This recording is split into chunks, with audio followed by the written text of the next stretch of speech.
the breaking point where some of the old ways stop working and you have to either reinvent yourself or find another way, right? What was that moment for you and how did it change the way you lead today? That moment for me was 5 years ago when I asked for a second divorce. And so I became the common denominator. And so it was that moment that asked me to look at how I was living, how I was interacting, how I wasn't being truthful with myself, which meant if I was lying to myself, I was lying to others. The acknowledgement that if I was lying to myself and I was lying to others, I was hurting them regardless. And so after being and spending time with somebody for nearly 15 years to say, oh, you're a good human, and also we don't belong together. And then what does that mean for me as somebody who's done it twice now? To say, this is nothing like how I imagined married life to be, or my life in general, or how I would lead myself. So what do I get to change? And that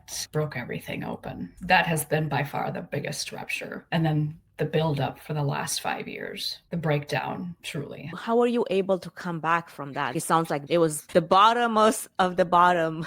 Yeah. So after asking for that divorce, there was one thing that was really clear. Events Demystified, the podcast for event professionals.